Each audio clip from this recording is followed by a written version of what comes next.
Today's Real Talk review, I'm going to tell you what you need to know about this amazing machine. It's an Acer Aspire XC-830 series. It's under $350, and you're not going to believe the kind of performance this thing gives you. So let's take a look under the hood.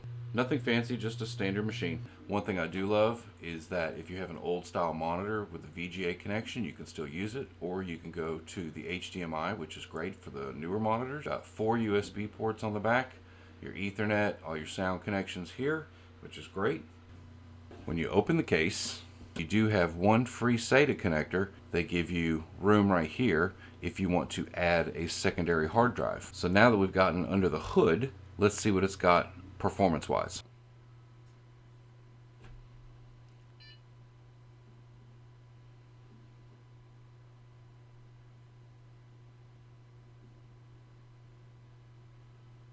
.96 seconds from cold boot to your Windows desktop. Amazing for a sub $400 machine. It's a quad-core Celeron processor running at about 2 gigahertz. It's got 8 gigabytes of RAM. It's got a 64-bit Windows 10 Home Edition pre-installed. One good thing about this system is it is Windows 11 ready. Here are the things that your average person is going to worry about. With the built-in NVMe SSD card, it's way faster than a traditional hard drive, so it has no moving parts, so it's going to be much faster. I'll open web browser. I mean, look at that, bam, just like that. So what I've done here is I've just gotten some sample files for you, some pictures, some documents, a little video clip, just to kind of give you an idea of the performance capability of the machine, so you can kind of get an idea of whether it's going to work for you. I'm just going to open up a couple pictures here.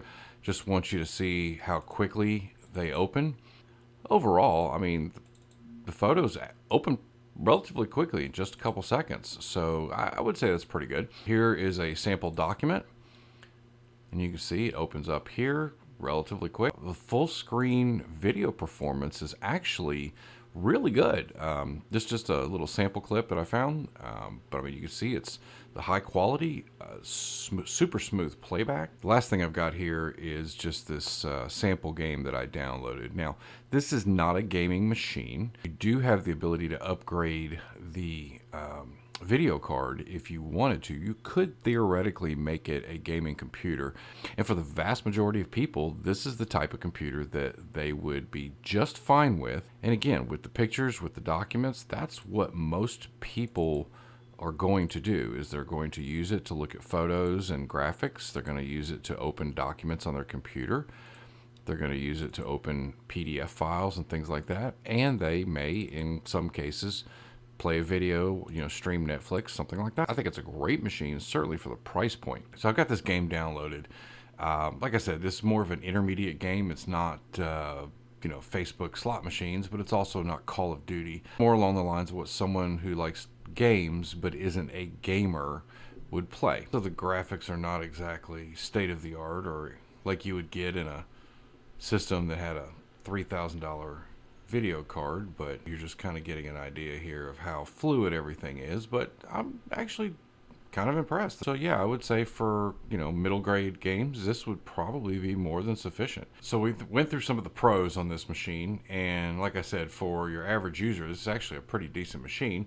Now here are the cons as far as I can see. First of all, you do have a SSD drive, which makes the machine much faster. However, because of that, you are limited in drive size. So while you do have the faster SSD, it is only a 256 gig drive. So if you're the type of person who has a ton of files, just lots of stuff, you're going to probably either want to add a secondary hard drive to store all that stuff, or take that stuff and keep it off your main computer, just like on a portable drive or a flash drive or something like that. You are limited to 256 gigabytes of storage, which is still quite a bit for your average person. Now, if you're the type of person who really doesn't have a lot of stuff, they don't keep a lot of stuff on their computer, they just really want a faster computer, you can't beat. I mean, this thing's for less than $350. I'm really impressed with it. It's just pretty fantastic as far as I'm concerned. Link down below. You can go straight to Amazon. It's $349, and you can have it on your desk in 1 or 2 days. Hopefully this video was helpful for you. Highly recommend it. So as always, thanks so much for watching. I will see you in the next video.